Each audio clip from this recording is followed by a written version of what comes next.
right. Thank you, Zoom lady, for letting us know what's up. For everybody joining us, thank you so much for joining us here. I've got my good friend. I'll let him introduce himself. So let everybody know who you are, where you're from, what you do, what's your deepest, darkest secret, and anything else that you want to share with the massive audience we have here at Holla at Me. Yo, I love the massive audience at Holla at Me.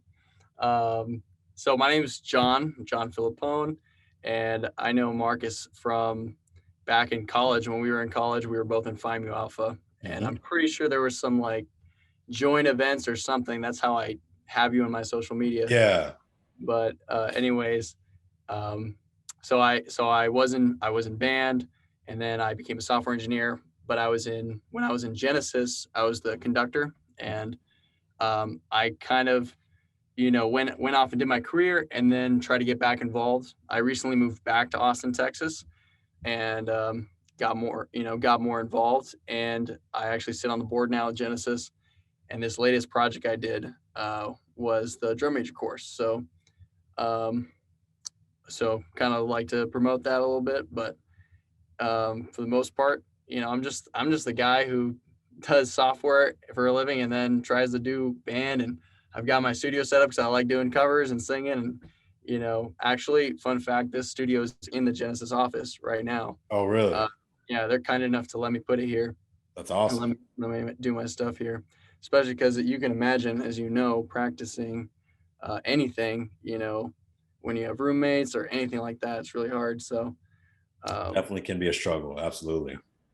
It's a godsend. I mean, I remember back when I was in Boston, I had nowhere to practice singing. I mean, I was in a in a concrete box in the middle of the city and with roommates. And, I used to walk down to the harbor, in really? Boston and sing out to the harbor because, the water is really loud. You can't hear anything. And so I would go out there and I would do my scales and I would do my routine. And then I would walk over to the other end where people were hanging out and be like, hey, can you hear me? Because I'm like, can you hear me over there? They're like, no. So I was like, this is a good spot, Yeah. The water is actually very loud over in like the ocean, like the boats. So I did that for a long time whenever I wanted to practice. And then it got cold. That kind of sucked. But then that's what prompted me to get the booth, because one day I straight almost got mugged. Really? Yeah. I was out. So this harbor, like there was a boardwalk, which is a pretty thin boardwalk. And then it goes out into this big concrete platform. Okay. And there was a gazebo on it. And I was out there a little later than I usually would go out there. I was out there like, I don't know, 9 or 10 p.m. probably. Yeah. And so I was just there doing my little routine, and I see these two guys on the boardwalk. And I was like, oh, they're probably homeless. They're probably trying to sleep under the gazebo. And so I get out of the gazebo. I just kind of move to another area, like let them do their thing. But they just stayed there, like blocking the boardwalk. And I was like, all right. So I just finished my routine. I was just there, like seeing my scales, like, no. And then I was just like, finally, like, all right, well, if these guys are going to mug me, it's going to happen. So I just walked over past them. And honestly, I don't know what it was, if they just had a come to Jesus moment, but I was walking, they were giving me this like dirty look. And then one of the guys started walking down the same direction as me. So now I'm surrounded. And I'm like, these guys are doing the bit. And then he just kept walking, and they didn't mess with me. So I don't know. Dang. I don't know what it was, but I was with Jesus that night. Yeah, and man. After that, I was like, I'm gonna do something else. So I bought this thing. But probably for the better. Take your chances once, and after that, maybe make some changes. All right, man. So let's just kind of start the beginning of the music career. So vocalist. So when did you, like, were you one of those kids that did like the Austin Children's Choir, like the super elementary young start, or like when did you start singing? No, I did choir in high school, kind of just for fun, because I was in band. I was really into band, and I was into all the music stuff, and I had some friends in choir, so I joined that like maybe 1 year. I also was in the mariachi, singing that while Hell playing yeah. trumpet and singing. Okay. I thought it was the other way around for some reason, that you started choir and then you did bands, but you started band, then did choir. Yeah, I was a French Gotcha. horn player. Dude, in high school, I was just like all about French horn, man. That was like, that was me, dude. And honestly, I regret selling my French horn. I wish I still had it. Really? Yeah. I was selling it on consignment, and it was like a couple years went by, I didn't sell, and I was like, you know what? I kind of want it back. And the day I called him and tell him that, as soon as he got back to me, he was like, oh, actually it sold yesterday. I was like, Damn. just because I called to get it back, right? Of But course, man. yeah. Yeah.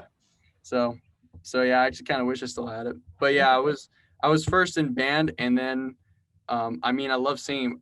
Ever since I was a kid, I always wanted to be a rock star. I had Jimi Hendrix on my wall, Yngwie Malmsteen, because I was a guitar player. Okay. Um, and then when I got to college, that's when I did the Phi Mu Alpha. Okay. I remember a friend of mine who I wasn't in band in college. I was a music major Okay. when I started college, and someone on my floor was in band, and he would drag me to like the band parties and the Phi Mu Alpha event eventually. And I walked in and they were singing. I was like, this is awesome. Like I Yeah, man. I just freaking loved it when I walked in and everyone was singing just these choral tunes, whatever it was. I just thought it was cool. All right. Yeah, the men's choir of Fami Alpha definitely was a big factor in me getting into it, man. And that's definitely something that I miss, um being able to do, because that was I mean, quite a few episodes ago we talked about hobbies, and now that I'm saying it out loud like that was kind of a hobby for me, like being able to sing, because it was low pressure. It was just, you had your song rehearsal once a week after the weekly meeting. And yeah, man, I actually did, the way my schedule kind of lined up. Usually I'm at the high schools and then have to jet to the middle schools to teach their percussion classes. But my schedule got all jacked last year because of COVID and all that. So I had 2 periods at the high school, a period off, and then fourth period at the high school. So obviously I can't leave campus in that one period. So at first I started just going to the choir room because they're buddies, and I knew they had coffee, so I'd go sneak a mug. But then it turned out to be their men's choir. And so like I was like, hey, do you mind if I just like do the warm up with you guys? The dude was like, yeah, man, by all means. So I jump in. I was like, this is nice. Just do the warm up, like 10, 15 minutes. They get in the music. I'm like, all right, I'm gonna go lesson plan for my life for the rest of the day. But yeah, man, that's awesome. So you didn't go to college at first to be a music major. No, I started as a music major. You started And then, as a music major. yeah, Okay. I actually went to U of Iowa. Go Hawks. I went to the University of Iowa. Really? And for a year, and then yeah, because I was on like the music scholarship over there, and then when I was like, oh, I need to switch out, I don't want to do music anymore, at least for college, and I decided to transfer to UT. Good thing I got in because I didn't apply anywhere else because I was a dumb kid. But I decided to switch, and no better place to go than UT. So I went. I mean, it was the only place I applied. I went, luckily got in, basically on gen ed. I still didn't pick anything. Okay. And then I decided to go into software. But always stuck with music. I even did LHB 1 year, which was like Nice. hella fun. Yeah, dude, absolutely. Wait, so where were you born then? Actually, I was born in Eagle Pass, Texas. I was born in South Texas. I'm from the Valley, so I grew up in the Valley, Los Fresnos, Gotcha. Texas. I was actually born a little bit up the road from there because it was across the border from where my mom's family lives in Acuna. Gotcha. Little known fact about me: I'm half Mexican, and my first language was Spanish. But not a lot of people know that. And Really? sometimes that works to your advantage. Yeah, man. Okay. So born South Texas, El Paso, go to the Valley, and then do you just audition at Iowa for whatever reason? It was a professor, Jeffrey. Gotcha. Jeffrey Grell is a prominent professor and a really good guy. I met him at a horn camp. So my first year of DCI, I also did a horn camp, called Kendall Betts Horn Camp. And Kendall Betts is another like horn legend guy. Okay. It's a pretty cool camp. If any cats out there play French horn, Kendall Betts, it's like in New Hampshire, and you stay in log cabins. And when you get there, you have to climb this hill to get to the top of this hill where this log cabin is, and it's Kendall's log cabin. And he's got French horns nailed to the wall, like on the outside, like decorations. Like he's got a whole bucket full of, like trashed horns, like and it's so weird. And you go in there and he makes you do these like oral ear trainings. Like he'll play a note on piano and make you play it like on your horn, like to guess the note, almost like perfect Interesting. fit, like a Yeah. perfect test. All you audition for him basically, and then he places you in the camp, I guess. Anyways, pretty cool experience. And I met a bunch of professors like Jeffrey Agrell, and so that's why I decided to audition for him. And Okay. University of Iowa was a badass school to go to. Yeah. Really fun school to go to. Okay. A But lot of friends I still have from over there, to be honest, just from 1 year. nice, man. So, but that doesn't work out. Right. I basically kind of felt like I was in orchestra rehearsal like for a significant portion of my life. And then Yeah. I was like, well, as a French horn player, that's the path. Like you try to, become a really great player and try to make it into an orchestra. Yeah. And I mean, it's not that it's super unrealistic, although it's very hard, but I was thinking, man, one of the things I enjoy least about this major is just sitting in orchestra rehearsal. And so I was like, probably not the best idea to just try to make a career out of that. And like I said, when I was a kid, I always wanted to be a rock star. That's not exactly, this is like a derivative of kind of my dream and stuff like that. So I was like, I can do something else. And I mean, I'm a guy who has a lot of interest. So I figured I'd go and figure it out. Yeah, man. I mean, it definitely feels like you have, to some extent. Still, I mean, we're all still trying to figure this damn thing out and what we're doing and all that. So you go to UT as gen ed, and then you get into computer software. Yeah, I feel like super lucky that I got into that computer science program, to be honest with you, because Okay. I mean, I don't know, I don't think my grades were anything special, and at least now, after a couple years, the program got super competitive, and it was really hard for anybody. I remember my friends trying to transfer in and like not making it in, and I was like, man, I got lucky just Yeah. into the program. I think it was just before it kind of blew up and it got really popular because I didn't I didn't I didn't go into software like thinking, oh, this is a really high paying job, high demand job. It was kind of a little before that was the kind of mainstream opinion about it. I was about to say what I believe we're the same age. Probably. Ish.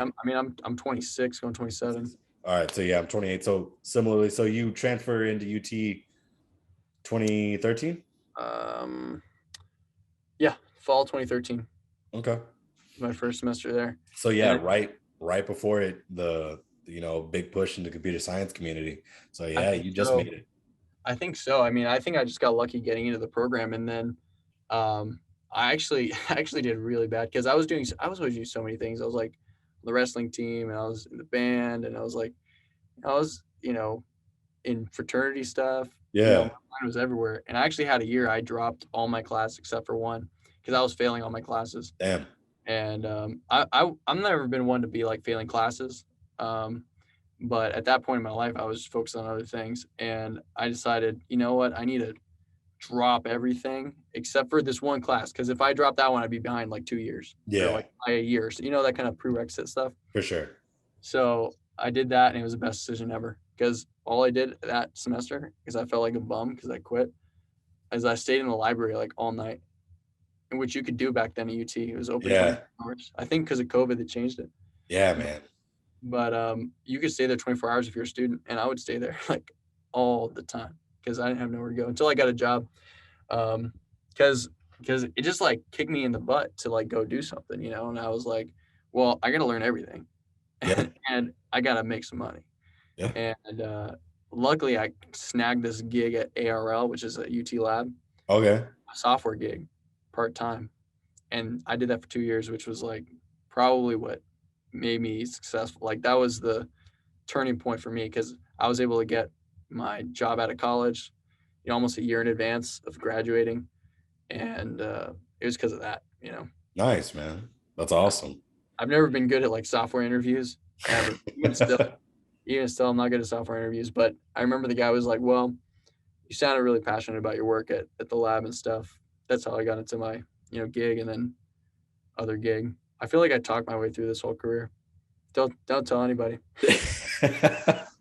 That's a powerful skill, man. You gotta, there's if you don't know how to sell your talent, you can only do so much. Yeah. I mean, don't get me wrong. Like, I am really confident in my engineering ability, especially because of that 1 year. Like, all I did was go to the library and do software projects for myself just to like figure it out. Just figuring it out. Yeah, Just absolutely. figuring it out like with the book and then anything I can find on the internet. And honestly, I feel like that is missing from the normal computer science like track because they'll teach you theory, which is what they need to teach you. Yeah. You have to have that. You really do in a career, but they don't teach you any programming. You have to learn that on your own. So, I did that only because I felt like I had to, and I think it served me really well. That seems a little backwards, but all right. Well, I mean, honestly, it did seem that way to me as well. But the more I think about it now, programming is a lot. You will learn how to program, even if you learn it on the job. You will because you have to write code. But to know the theory, to know like the little things, Yeah. you can slip by without knowing those things. But then you'll make a mistake that's really bad because you don't know them. So it's easy for that stuff to get kind of pushed under the rug. So I think it's good that they teach that's the thing that they That kind of makes certify. sense. I mean, that's pretty similar in the music world now that I think about it. Like, and I definitely complain about it, like whole segments on things they don't teach you in college. But I mean, they teach you enough to figure out where to start on how to fix problems. So yeah, Yeah, I hear like that, man. I think I'm probably so with you on the whole things they don't teach you in college, just the way you said that. But um, yeah, like there is something to be said about critical thinking, like just teaching critical thinking. I yeah, think it's I think it's questionable how much that is actually accomplished in college, teaching critical thinking. But I think that is definitely like the skill if you can figure out how to teach it. that's such a hard concept to grasp. The idea of like teaching critical thinking. Um, Because you know why? Because to me, I feel like I learned it by that process where my back was against the wall. yeah, I was absolutely. because I quit my classes not because I was like, it's because I was failing them. Like Yeah, there was no point in doing them. yeah, Point like so I had to, and then I was like, well, I can't just be a bum. We got to figure it out. And so like learning how to program computers and solving that problem of understanding all these things and mhm, really feeling like you have a command over the computer, almost like the same way you might have command over your voice or your instrument. yeah, Learning that and figuring that out, that takes critical thinking to figure that out. yeah, man. But I didn't do it like, oh, well, this is how I critical think. It's more like my back was just against the wall. Mhm. So like I feel like it's tough to like purposefully put people in a situation where it's like that. Um, I think about this a lot because we teach like leadership in Yeah, Genesis clinics and stuff like that. It's always really hard to do because it's hard to practice leadership.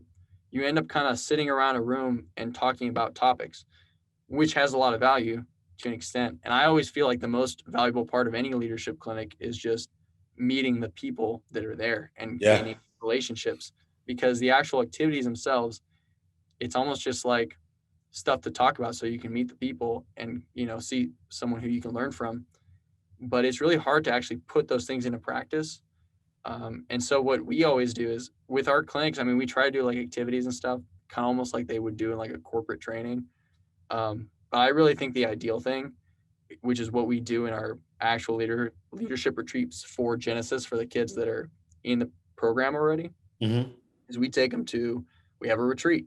We actually to corporate America's credit, like a lot of companies do retreats, yeah, but like we'll do a retreat and it's like, how do we structure this? Well, you need a task, you know, uh-huh, like a lot of times it's like cleaning the instruments or organizing the inventory or, um, you know, coming up with a plan for process or something as simple as building a bonfire or cooking a meal yeah, together. And it's like, you gotta create, cook the feast together for dinner, for the big dinner at night. And they gotta divide up the tasks, they gotta do it, they gotta figure it out. And then you have a little, you know, you have your little sit down discussion where you talk about it, about how that went and everything. And they have something that they put into practice. And, in a lot of ways, that's really hard to do in a classroom environment, in a regular environment, Mm-hmm.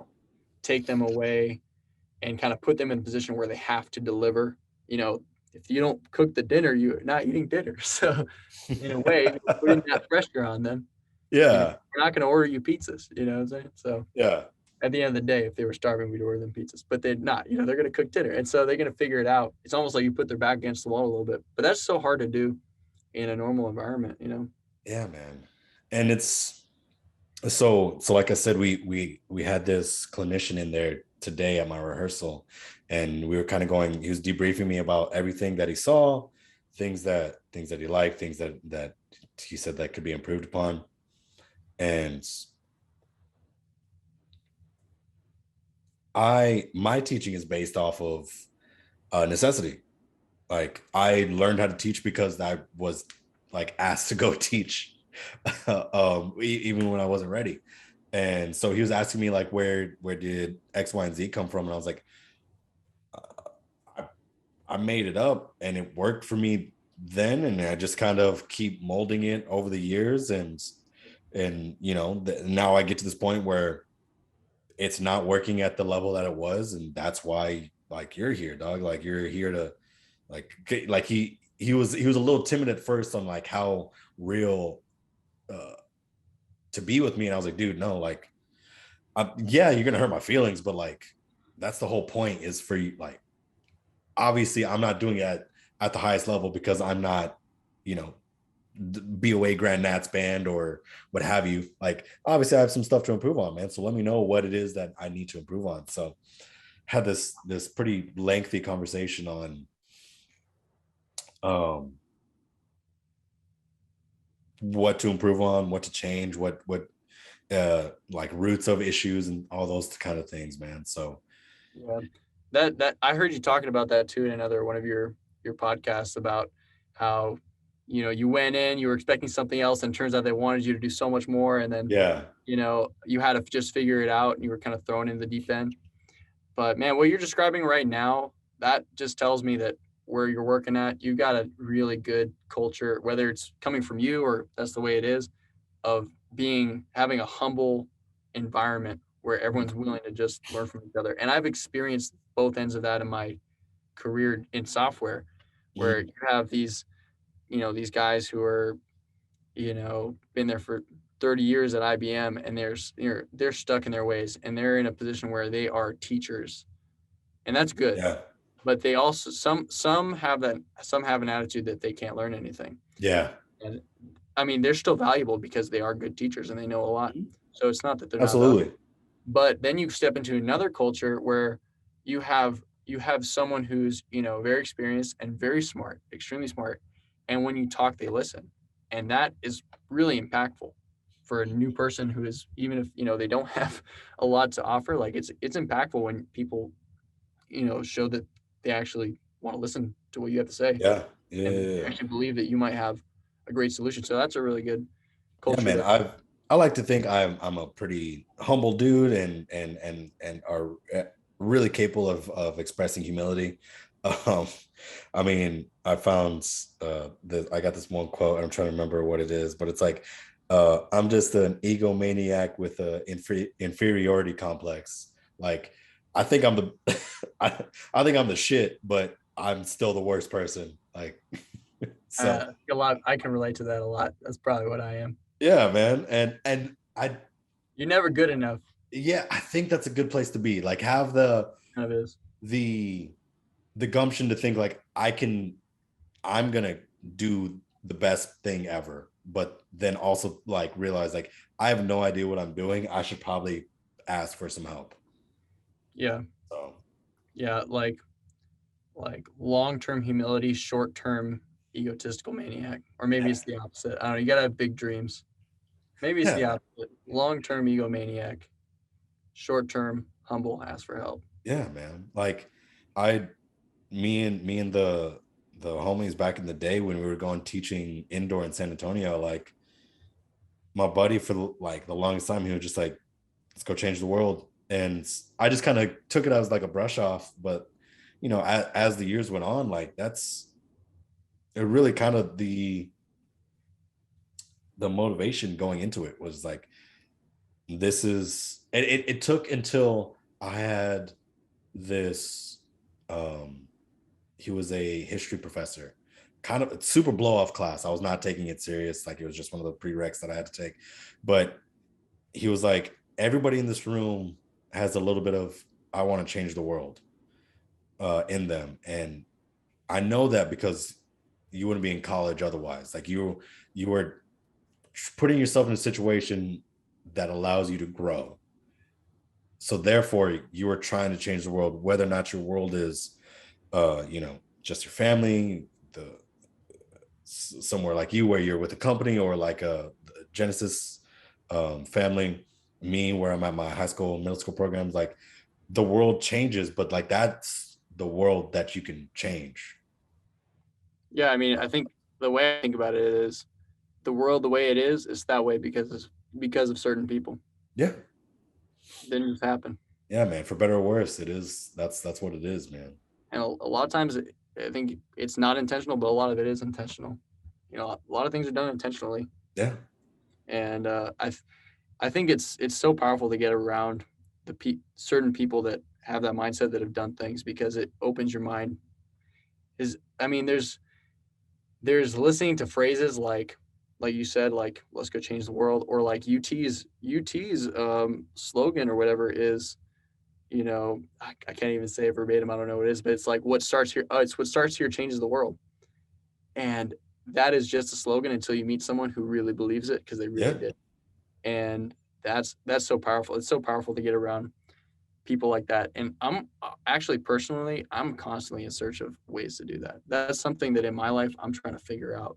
You know, how do I get around a different clique of people? I like my clique of people. They're my clique of people because they're the best people I know. yeah, But you always got to be searching and reaching, and then bringing those people that are around you together. exactly. Forward.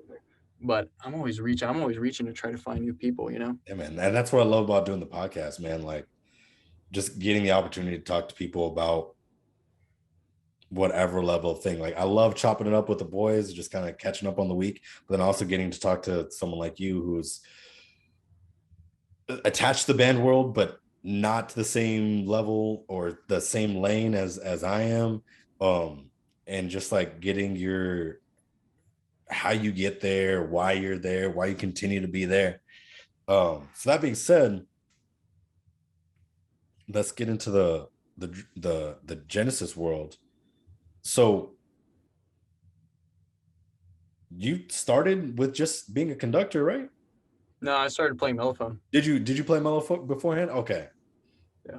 Was before I met you then, because I only ever knew you as a drum major. Oh, really? I Okay. believe so. Yeah, when I moved my first year at UT, I was a drum major Okay. already. So I auditioned when I was 16 when I was in high school on mellow, and I did 3 years on Damn. mellophone, and then I did 3 years as conductor. Okay, so then I did know you. I knew of you then. Makes sense because when I was at UT, I was a drum major. Yeah. Well, when you were in high school, that would have been no, because 14 was the year that I auditioned for Genesis. Yeah. So Oh, really? You auditioned for Genesis? yeah, man. Was it Was it 14? 13. 13 was you the year. audition? Or did you go to an event? No, I had full blown audition. I went to the December camp, but um I rolled up to that December camp after the like 10-day indoor winter camp, Mhm. and my body was just completely shot. I'm rolling up there with 2 knee braces. I'm auditioning for bass 4. And the year previously, like they had went through 6 bass 5s with just like health issues and bodies falling apart. So they kind of see me roll up with 2 knee braces, and they're like, you got the hands, but we like, That sounds really consistent. yeah, tough sell to like give you a contract, because we don't want to give you the contract then have to replace you in Right. 2 weeks. And So I remember that season, the 2014 audition season was massive. That's honestly one of the biggest camp audition events we've ever had. really, Ever. Yeah, even in world class years. It was like 500 people at the camp. God bless. And so it was, especially, I mean, drummer auditions it's disproportionately greater and more competitive. So Yeah, Yeah, that was a crazy audition season. I mean, I'm not surprised that we didn't come into contact too much because there's so many people there. yeah, But yeah, man, yeah, man. that's a throwback. Yeah, dude, that feels like such a ridiculously long time ago. It was. I mean, it was, but like, I mean, it was 7 years ago, but like, that's a long seven, man. There's a lot has happened since then. Yeah, for sure. So you do 3 years as a mellow player, and then how long did you do hands? 3 years. 3 years as well. Okay. So damn, dude, 6 years in total. Yeah. Yeah, and I mean, I know people at Genesis that did what 7, 8 years. Yeah, I mean the Rare. homie Kevin Torres, man. Kevin Torres, yeah, That's day one. yeah. He aged out with me, and he did one more year, so he did 7 years. Bonkers. But that guy did as much as he did. And he's still there, man. He's still He's like, he's he's a lifer, man. yeah, man. I love that guy. I lived with him for 2 years. Great dude. I haven't seen him in years. I miss that kid. But so you do 3 years as a drum major. And two questions. What made you keep going back to Genesis? And what made you want to be a drum major as opposed to continue marching? Good questions, and I get those a lot. So, I started when I started, I auditioned for a couple groups, and the reason why I chose Genesis was um, I just made friends right away, and Okay. I was really new to this drum corps thing, and I was like, if I'm gonna do this crazy weird thing where I'm like away all summer, I'm gonna do it with these people because like Yeah, you they should seem probably like him. they seem to like me, I like them, and Yeah, so but I still had ambitions. Like I really like Crown and Phantom, and I wanted to be in those horn lines basically. absolutely, man. And then after the second year, I think all those thoughts completely dissipated for whatever reason. Hmm. I, basically after the second year, I remember I was just all in on Genesis. And actually, there's this one memory that sticks in my mind that I didn't even find strange that I acted this way. But in my very first Genesis camp in San Benito, Texas, there was one tuba player that came to audition. Really? Yeah, and right away, I haven't even gone home from the camp, and on Saturday night, I remember talking to this tuba player to find out if they were gonna come back because I wanted to know if we were gonna have like enough tubas in the line and stuff. Yeah. I was worried for the core, like that we were gonna have enough tubas. Yeah. I was like, and then the next camp, I brought like 3 tuba players from my school because like I was that invested. Somehow I was that invested from like the start. That's crazy, man. That's Uh, awesome. Well, that's like I don't know crazy. why. I think it's just because I made friends and I was excited about it. Yeah, man. You And you have a great experience and you want to share that experience with other people.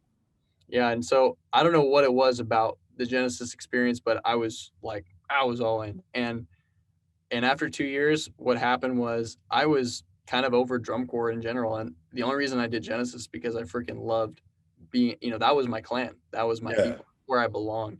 And so there was no question I was gonna be there. But drum corps in general, I mean, I love drum, don't get me wrong, I love drum corps. I saw a video come up of like the show they did last year, and I was like, I couldn't put it down. I watched the whole thing straight. Yeah, yeah. Um, so I love drum corps and I love the art form. But to me, if it wasn't for the people, the environment, having a place to belong, I probably wouldn't have done it after a couple of years. Makes So sense, man. Yeah, the absolutely. reason to the reason to stay at Genesis was for that. Now, in terms of conducting and not marching, that's a tough one. As you probably know, even I'm guessing in your high school, I know I've talked to directors that come into this problem where I can't get anyone to audition for conductor because they all want to be on the field. Yeah, absolutely. And that was absolutely me. I remember, I mean, the reason why I became conductor is because we needed somebody. And in 2013, we lost our conductor. They tried to uh, get me to step up to be conductor, and I didn't. I refused. I was a mellophone player, and so I kind of became like the de facto leader, sort of the corps, while I was the horn sergeant, right, Yeah. on the field. And so I did that. Then the next year, we still needed a conductor, and at this point, I was like, well, I know I'm going to be here. Like I said, that was a no-brainer. I'm going to be there. And I know we needed someone to do this role of leading the corps, and I was going to do that too because I had done it the last year. And so, just process of elimination. Like, well, if I'm going to be here and I'm going to be doing this job, it's going to be a lot easier to do this job from the conductor standpoint because Absolutely. on the field you have so much more to worry about. I mean, a lot more. So I had already done the double duty there, and I was like, I'm not for it anymore. I need to do, if I'm going to do this job and I basically decided I'm going to, then I'm going to do it from the podium. And so, I took the role, and then, and yeah, that was that. I was the conductor. I even, in 2016, I even tried to get back on the mellow line because, we had, in 2015, we got Cameron Wilson, who is, he succeeded me. He was the next 3 years of conduct at Genesis, man. starting the world-class years. You know what's crazy? What? I taught Cameron his freshman year of high school indoor. At Lee? Yeah. Nice. I taught, dude, everybody on that symbol line that I taught went off to just be just monsters in the game. You have Cameron, Sebastian, the 2013 conductor, Brendan Trejo, dude, horn sergeant, for Genesis, and then oh gosh, what's his name? Bigger dude. He went on to do Blue Knights. His name's escaping me. I feel so bad because he's also, it turns out to be, again, small band world. He's best friends with Evan, the producer of the podcast. His name will come back to me. But like all four of those dudes, like I started them freshman, sophomore, super just Cameron, just awkward and lanky, doesn't know how his body works. And then 2019, he's the conductor at Genesis, and they're using my high school as a warm-up before I think it was either Round Rock or San Antonio, and just seeing him on the podium, I'm like, dude, you were, oh my God. Yeah, Cameron, man, I'm so proud of Cameron. He's like, I feel like I created a monster, but like in a good way. Yeah, dude. I mean, I take too much credit, but he was awesome from the start. When he came in to audition 2015, I mean, he was a no-brainer. Yeah, man. And him and I are like, we work together like clockwork. Like if there's anyone on this planet that like I can read their mind and they can read my mind, it's Cameron Wilson. Really? Yeah. We just gel like crazy. We just work together so well. And so, man, like seeing him on that podium, I'm just like so proud. I just love seeing him up there. He's a good looking, like just a really good looking dude, and you want to stare at him as a conductor. Like he's like 6'2". He's up there. He's using all the range of motion of his hands. He's throwing his hands all the way in the air. He's a great conductor. I mean, we talk about this in the course. Like we go through a style series where we look at my style and how I developed as a conductor, being a beginner basically, because when I started head conductor of Genesis, it was my first year ever conducting. Yeah. And then him, where he did high school conducting, he did 2 years of assistant in GCI, and then he became head, and then he did 3 years of head. So we have this guy like 10 seasons behind him, up there. Like, God bless. So we have a good contrast, and man, he is so good. That's so crazy. Yeah, just be doing hands that long. God did bless. you also have Colton B? Yeah. Yeah. No. We taught together. Sorry. No. Okay, we taught together. We were at Texas State together, and yeah, it was Colton was kind of the plug to get us to all teach there, and that was the first time. Like, it ends up being the Violet Crown staff eventually. Like we have, we have retired Violet Crown, unfortunately. Chance of it coming back eventually, but just too many life things. But that staff started together at Lee in 2013. Nice. Which is just bonkers to think. Small world, but I mean, you think about it. Texas is a big part of the world. Central Texas is a big part of that. Absolutely. Yeah, a lot of Jacob Rodriguez. Oh, I didn't know he went to Lee. Yeah. Went through Genesis and then Blue Knights. Yeah, man. And then I believe he was horn sergeant at BK as well. So just like, no way. I think so. I might be lying, but I just remember like realizing that this 4-person symbol line that I taught my very first cymbal line, 2 head drum majors, 2 horn sergeants, ridiculous amount of years of drum corps experience. I'm just like, that's crazy. You guys were just awkward band kids when we started. Yeah. And I only say I would be impressed because I feel like I know the horn sergeant when I was marching of BK. She was there for a couple years at least. I might be lying. Again, don't take my word on it, but I could have sworn he had made it to some top level of it. I mean, yeah, he definitely went to BK and a couple years. But yeah, a lot of cats we probably know in common, to be honest.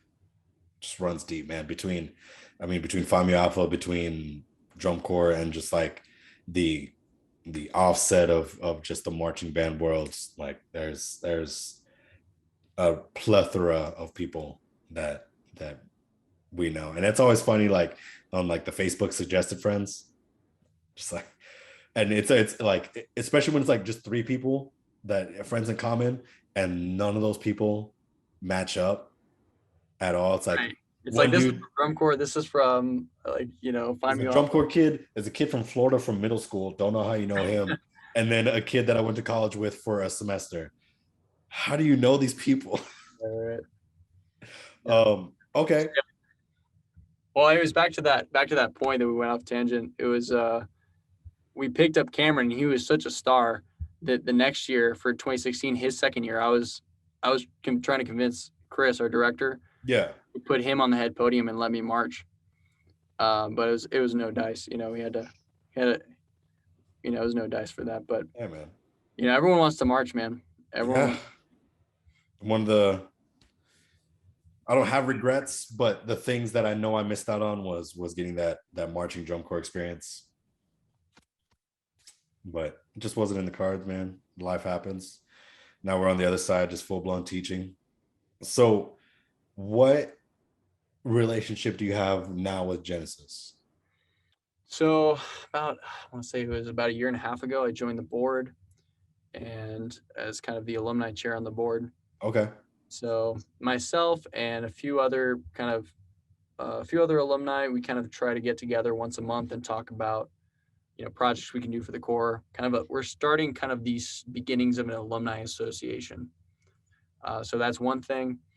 Other than that, I help with the website. A couple of years ago, I redid the website for them. Okay. That was kind of my big project when I started with the board. I think that was when I started. And then my most recent project was the drum major course, as we talked about. And so I also, I teach the conductors. When we do auditions, Cameron and I teach the conductors, and kind of just work with the conductors. And I guess you can call us conducting staff. We're not typically part of the educational staff. We do it on a volunteer basis. Okay. And it's just something I like to do. I know Cameron likes to do it. But we have busy lives, but it doesn't take that much time to do a clinic here and there. So 1 or 2 weekends. Not too bad at all. Yeah, like we've done Killeen ISD the past 2 years. We did a clinic for them. Really?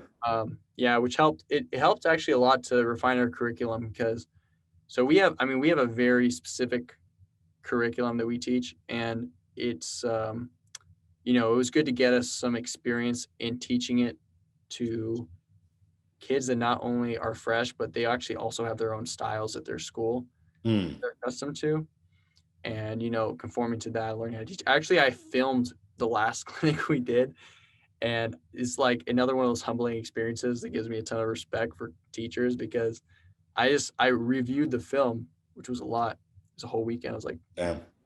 I don't know how many hours of just like the basics block and all this stuff. And man, I'm so bad at teaching, which is bad for me to say, having created this like online course. But of course that was not live, live teaching, like I have to be so much better with enunciating and making sure people can hear me. And I don't know, it's just, I watch other people teach and they're so much better. Cameron, for example, is a great speaker. He's not an educator, so he's actually not that great of a teacher. He's way better than me, just with the speaking skills, because he's articulate. He just has such a presence about him. He does. That when he just talks, you're like, You might be lying to me, but I believe you. I mean, Okay, I'll try it. guess what he's doing now? Your Uh, career. I want to say it's real estate. Yeah, he's a real estate agent. You can Yeah, imagine him being very good at he's selling probably out, slinging houses like McDonald's slinging burgers, man. Like, and he and he's doing well. He just started out and doing really well. It's a very hard career to get started in, yeah, gain traction, and I mean, he gained traction really fast. doesn't surprise me, man. Yeah. Shout out to Cameron. Um, so let's get into this course, man. What is it? What is the function of it? How does it work? Yeah, so it's an online course. It's totally free.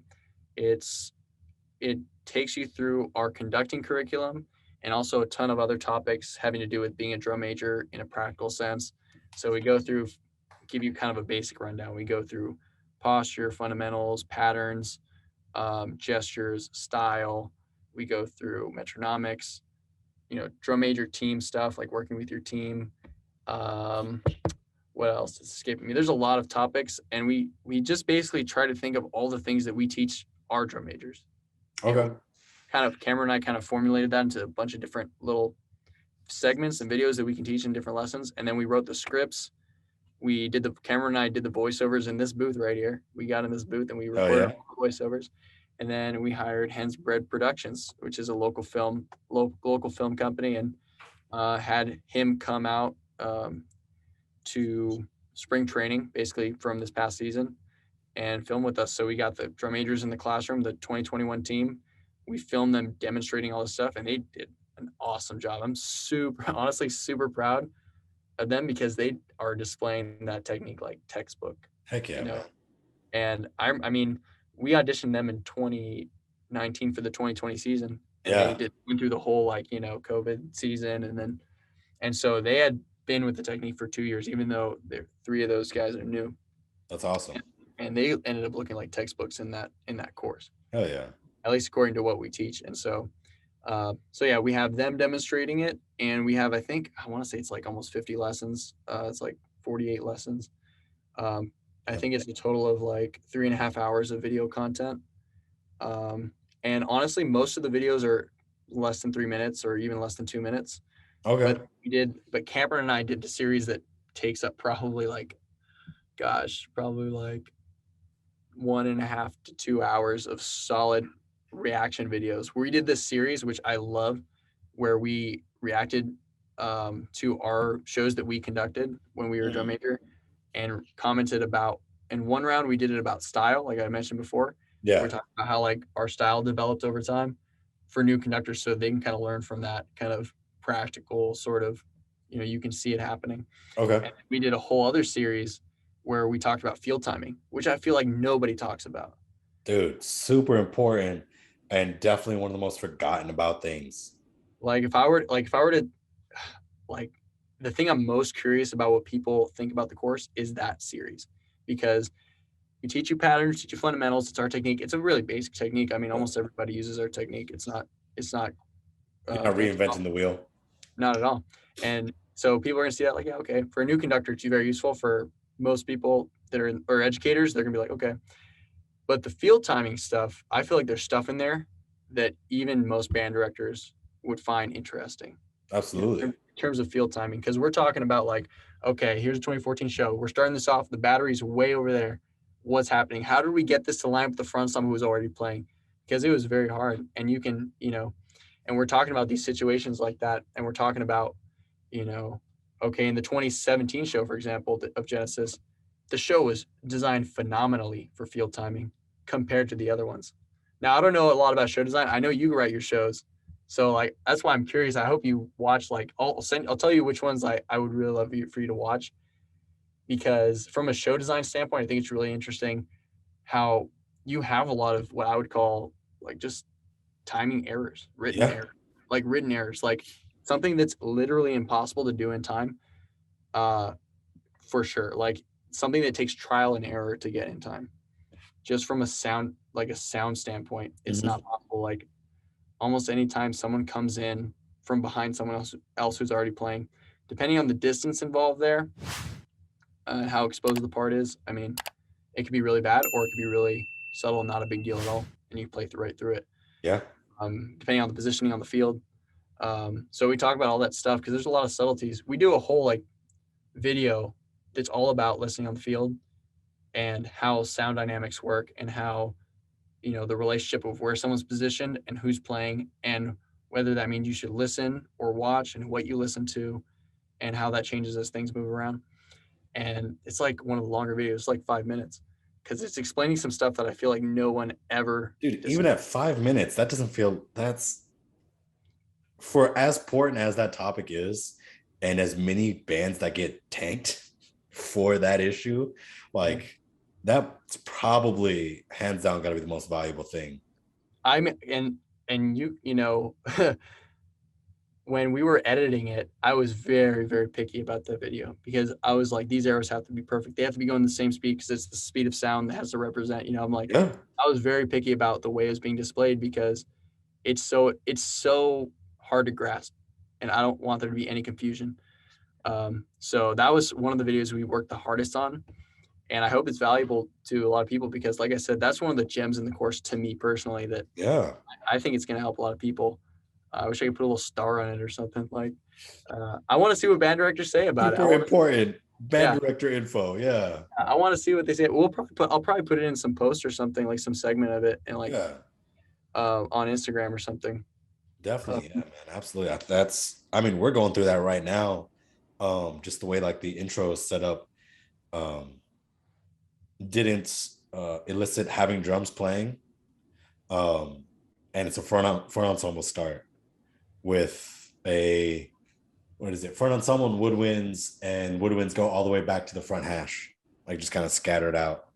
Mm-hmm. And then the next people that come in are mellows and they're on the back hash. So That is.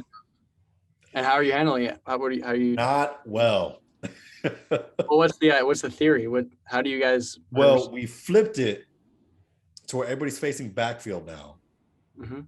And so then the theory is the woodwinds are now listening, like everybody's listening back to front ensemble, seeing how that changes it. We haven't put it too much into practice yet. We just did it last week, so we're trying to figure that guy out. I mean, that being said, what are your thoughts on how to approach that? Don't mean to get a free clinic, but I mean, if you got info for me. I mean, I don't mean to sound like I'm giving advice to someone who knows what they're doing more than me personally.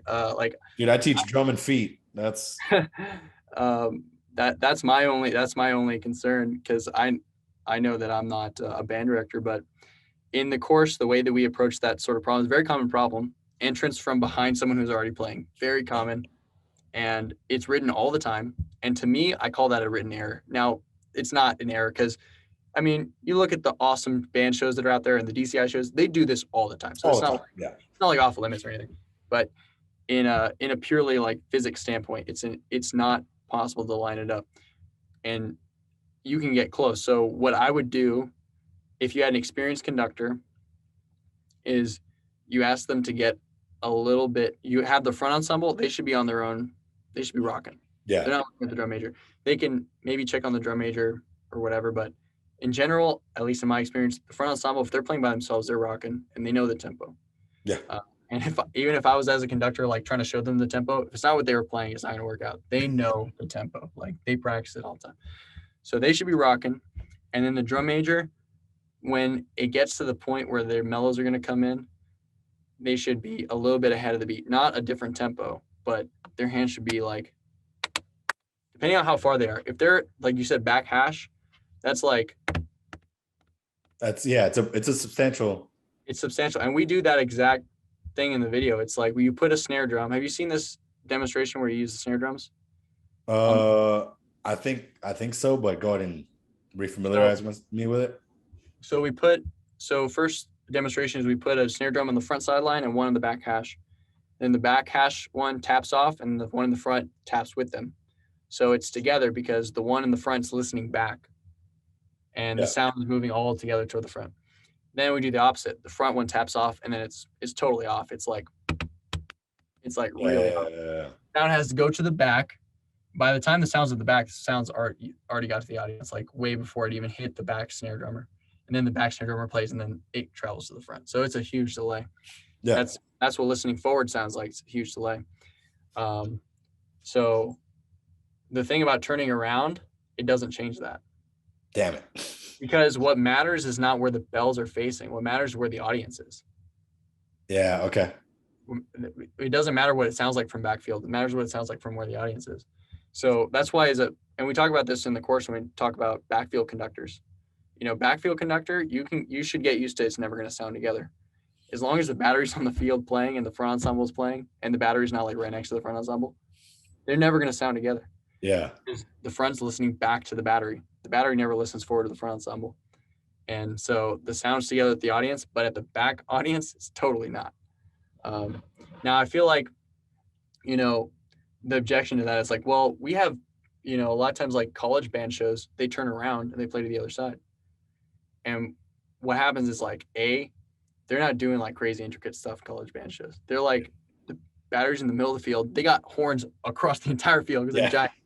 And they're playing like Beyonce. So it's like, they just got to rock the tune. And a lot of times there's not a lot of front ensemble, if there is any front ensemble going on. Absolutely. So, but DCI shows, we're talking about DCI style shows and like what a lot of high schools do. Generally, you don't think about what the back sounds like. It's just about the front. So I think what you'll find just through the experience of trying that experiment is that having them turn around won't change much. Okay. And it's tough if you don't have an experienced conductor to handle those things, because I think the most proper way to handle it is to have the head conductor anticipate the beat, meaning just conduct a little bit ahead on top of the beat, so that the people in the back come in with the hands. They don't listen. They come with the hands, and the hands are a little bit ahead. And then once they come in, as long as they come in together, it's the front ensemble's job to get with whatever they're playing. Yeah. Once they're with what they're playing behind them, then the drum major's rocking again, conducting with feet and stuff like that. But getting that entrance is going to be trial and error. And sure. The other common approach is have the conductor conduct with the front ensemble, but have the mellows anticipate, or the battery. More common with the battery, because the battery will dud together and stuff. Yeah. And mellows are all separate. They're not usually communicating vocally. But you can have the people in the field anticipate. And we had that situation in Genesis where in 2014, we had a battery come in off the front ensemble. And instead of having me anticipate, because I was inexperienced, they had the battery anticipate. And it still works, but it's harder because absolutely. From the front, first of all, I'm one person. From the front, one person, trial and error. They can hear if what they did was good or not. Yeah. So you get immediate feedback, every trial, if it was an error or if you hit it. And so you can learn and get used to the right anticipation. If you're the battery, you have to rely on someone else to tell you if it hit. Yeah. It's not going to sound together to you because you're in the back. So what we did was like hand signs. It was like Kevin Torres would hit the bass to, he would anticipate my hands, and then they would come in, and every rep I would give him like, yes, that was on, totally off, or it was pretty good or whatever. Closest. Yeah. And so it was the best feedback we can do to get him used to what anticipation he needed to do. Ideally, it should have been me doing it, but it was like, do you want to trust this battery captain who's been marching for 5 years? Do you want to trust the first year conductor? So that's something you consider too. Safe bet. Yeah. Makes sense. You go with Kevin, man. Yeah. I mean, the quote unquote easy fix is, and we've already been talking about it, and I was trying to stay away from it just to like do the hard band stuff, like figure it out. But just like the way it's not coming across, even with because of course I started with like, you got to anticipate this and this. Front ensemble's listening back, but the issue that we're falling into is front ensemble's playing like moving eighth notes, and the band is playing like dotted halves. Nice. So they play a dotted half, release on one, rest on two. Rest on one, come back in on two. That beat one gets real long, and front ensemble's having to like like adjust constantly. So battery playing? Huh? The battery playing? Battery's not playing, but we're talking about adding bass drums, throwing puffies and bass drum hands, and just doing like a simple like either quarter note line or eighth note line, and cleaning it up that way. Which I think that's a smart move. Yeah, I think that's a smart move. I was just kind of being a little pretentious and like, no, we got it. Like, we could do it, but let go, dude. Let go. Like, it's not my drill. It's not even a skill thing. It's like it's not possible to do. Yeah, it's a trial and error. It's a truly like theory of oral like fact. It's literally just like you have to tell the kid. I mean, I don't know what you tell kids because I'm not an educator, but if I was teaching my drum majors, I would tell them like the way this is written, it's not like this is how I would talk to the Genesis drum major. The way this is written, it's impossible to get it right. You have to do an anticipation, and it's going to take you a while to figure out in trial and error and do it right. And then I would, if I was there, I would go to the head podium and listen to it with him while he did it, and I would ask him, "How did that sound to you? Was it together?" And I would check him on it and make sure he was paying attention to that spot and that he knows if it's together or not until he realizes, what he's looking for, and just to make sure. And I only say he because I'm thinking about Antonio, our head conductor.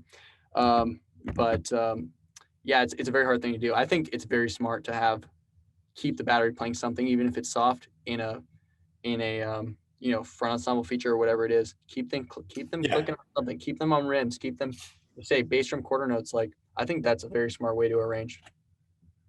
Yeah. Like I said, we're probably gonna add that in this week. I just got to kind of orchestrate it to where it still fits with the overall product. And then of course having to like kind of adjust drill because it was just such a big scatter for the drums that come together for the full band moment. Even though they don't play, they still part of the form. So just the higher levels of programming that you got to worry about.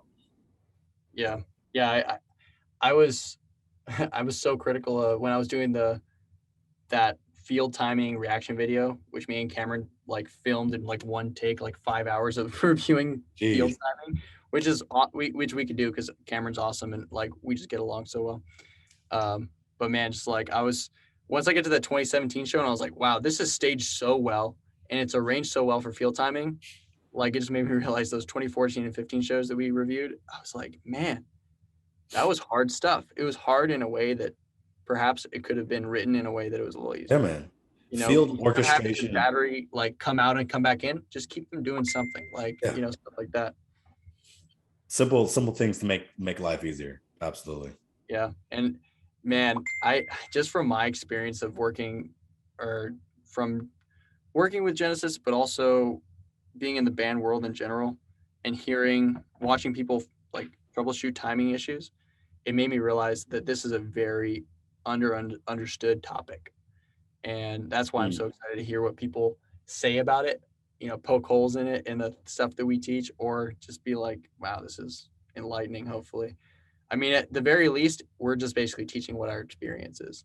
We're showing those videos and we're being like, well, to get this in time, this is what we ended up having to do, which is real talk. It's not even, we throw the theory in there, but we put in, just that long form, real conversation about what we actually did. Yeah, that actual practice that's needed.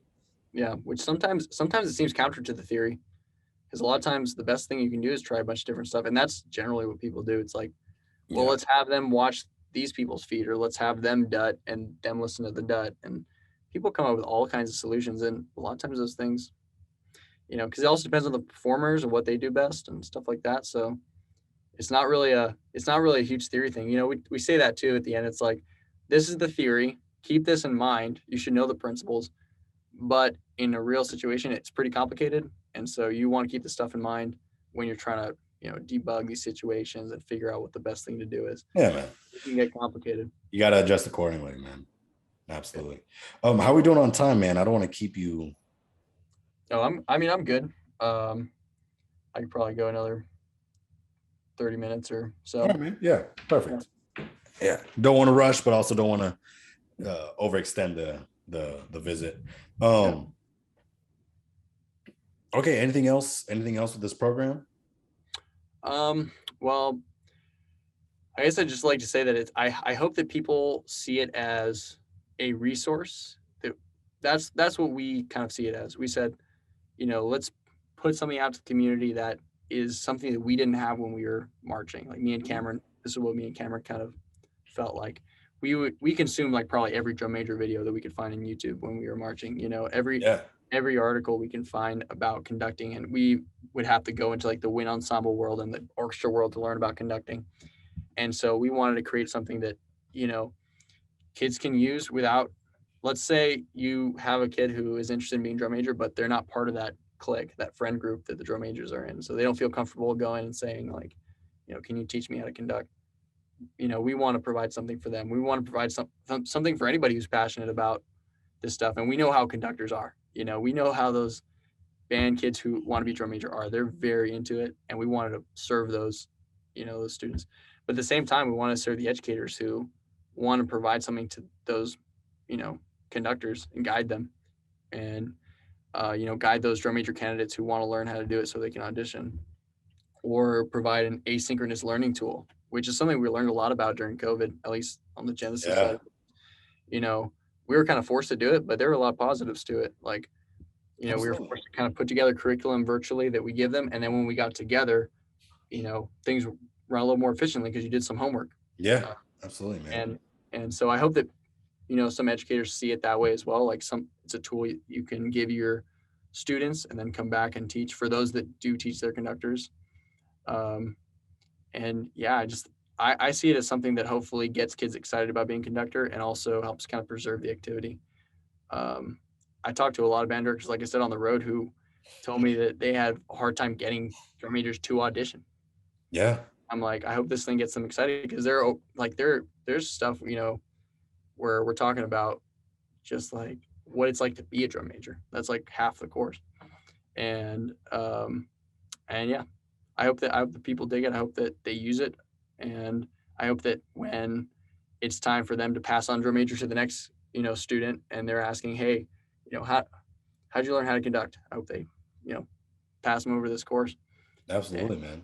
I mean, I'm definitely gonna check it out personally, but then I'm gonna force it down my drum majors' throats and force it down anybody that wants to be drum major. Like, learn everything about this, because you're right. I don't imagine that there's too many resources for field conducting. Yeah, and I'll give some shout outs. I mean, I'd say the best one that I've personally found is called Silent Command. Okay. They have some YouTube videos. They're really great. This is a bunch of DCI drum majors who are really good drum majors, and they know their stuff. And it's a lot of the same stuff that we teach, to be honest, because I mean, it's the same world. It's coming from the DCI world, and they know their stuff. I mean, from all the resources that I researched, and I try to research as many as I could when I created this, they're great. And so I will say that there's them. I mean, there's a lot of people with videos that are just not organized, but there's videos out there and you can parse through them. There's definitely a lot of those videos that I totally disagree with. And I'm like, oh my God, Bound to happen. I don't think that people should teach that technique or whatever. But yeah, there's a lot of just sparse videos, and then there's Silent Command, and then there's gosh, I don't know. I guess there's like drum major camps, Yeah. Major Yeah. camps you can go to. But even those camps, man, they're super hit or miss. Really? Yeah. I mean, with The camps. my little experience of sending drum majors out and just hearing from different band directors, like, just like any program, people will focus on a handful of things, right? So like some drum major camps, they're like really focused on technique, on like how to move the hands and like all the patterns and all the style, like you're talking about. And then other ones, it's just like a leadership camp. And you got to kind of weigh the options on which one you think is more important for that specific ensemble, that show, all those things, man. So yeah, I mean, that being said, what do you feel like is a really solid drum major camp? I've never been to one personally. I didn't actually make drum major in high school. Otherwise, I would have gone to, I think, a Kingsville one at Makes sense. University Yeah. of Kingsville, A&M Kingsville.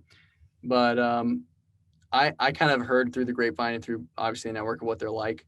And I think that, I mean, I hear mixed reviews on a lot. I don't want to say names and say I hear mixed reviews of them.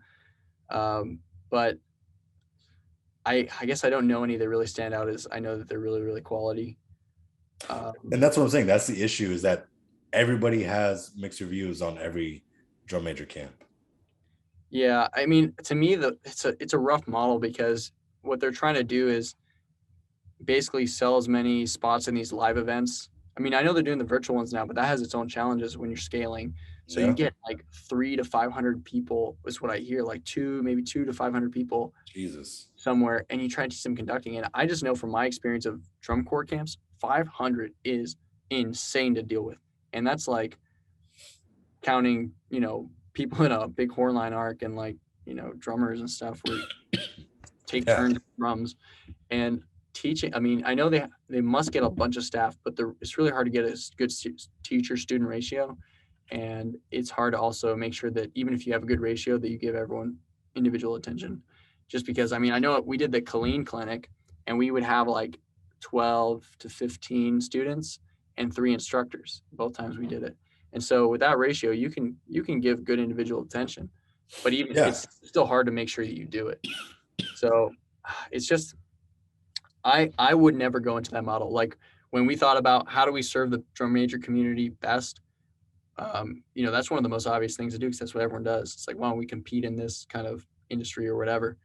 It's like, well, I don't like the idea because it doesn't scale. That's my personal issue with it. With this, what we're putting out scales. It's free. It's reproducible. Yeah. Everyone can use it, and hopefully it helps. So I think, I'm not in love with the model of the camps, but I know it can be done well. And I know that it's easier to do it well at a lower scale. That's for sure. Absolutely, man. I mean, I'm sure there's some way to translate the online course to doing like a single day pop in, a 2-day pop in type deal, and maybe do similar to like how you do with Clean, just like invite the entire district. Like, yeah, I know there's one that I found yesterday. I think it's a new kind of drum major camp where they do camps. I think they have they have some online videos, and they'll do an hour session with your drum majors virtually. And it seems like they're kind of doing a similar model to that. yeah. I think it's a new one though. I think I saw their website at the bottom of the copyright said 2021. So, most people never update that. So I'm pretty sure that means their website went up this year. Just my little professional knowledge right there. Yeah, a little bit of knowledge there about websites. Hey man, I mean, a similar thing. I mean, a lot of people figured out different things to do over the quarantine. I mean, I feel like you probably started this workshop at the top of it. Yeah, I mean, we started putting this together about a year ago, probably something like that.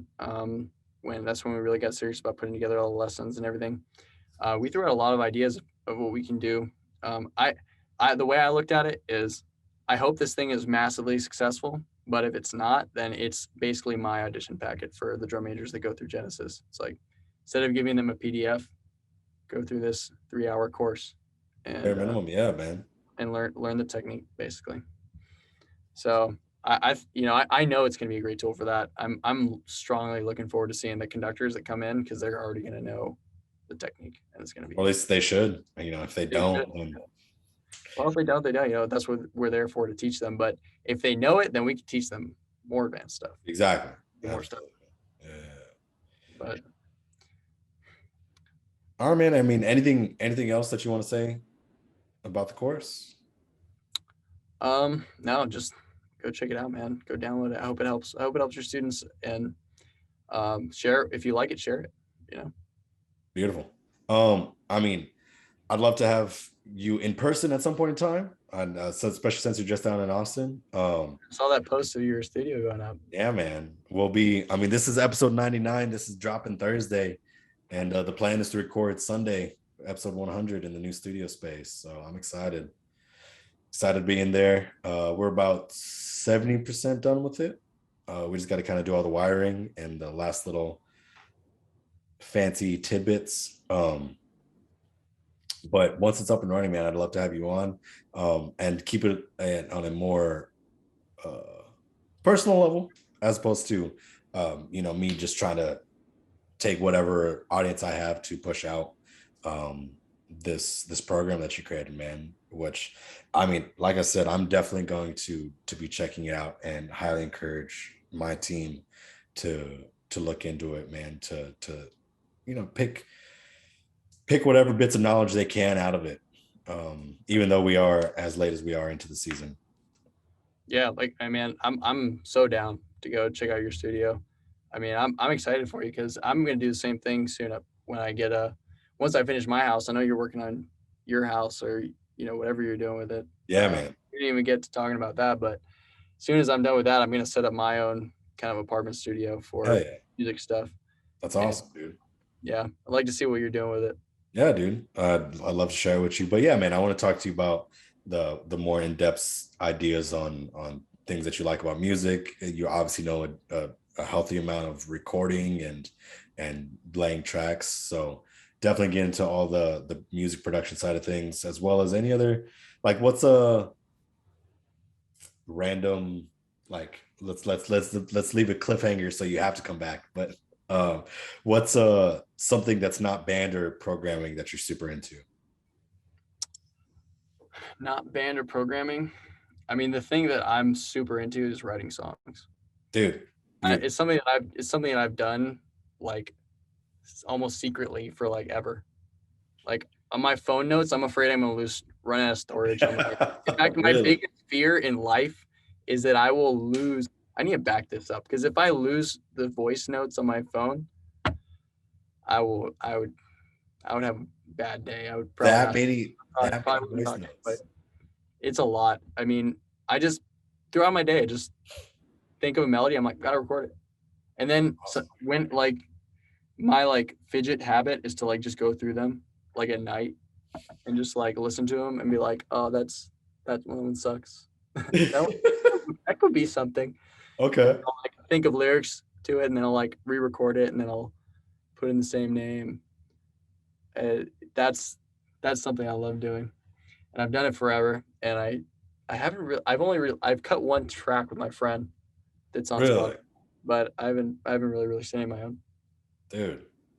Well, I mean, I definitely know a handful of people I can get you into contact with if you do want to, if you're really trying to be about that and record any ideas that you have. But nonetheless, man, the practice of songwriting is something that has always blown my mind. It just doesn't make sense to me, even as a composer. Like there's a reason why I only compose marching band shows and not indoor shows, because I just don't have the capacity to just be like cold turkey, brand new idea and build off of that. You give me somewhere to start, I can go from there. But just like a complete cold start on a piece of music blows my mind.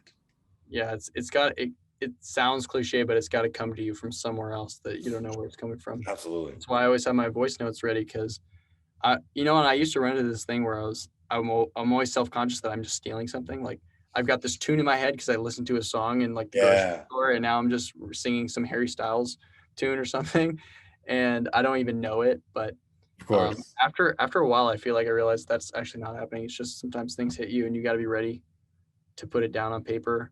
And there's something about it. Like I used to, and I still think about it from an engineering standpoint, like engineering a song, like because code is a lot like art. You kind of engineer this software, but there's a lot of art to writing code. Absolutely. And those are the things I really love about writing code, and reading other people's code and see how they create. You can create the same software, but it's not as beautiful. It's a different way of writing art. And so I see the song is like, it's art, but it's also like a piece of engineering. Like the way that you draw people in with a hook, is it scientific? Can you break it down? And in a lot of ways, I don't know if it's a code you can crack, but I think there is a science and an art to getting into a space where you're inspired and allowing your mind to be open to getting those ideas wherever they come from.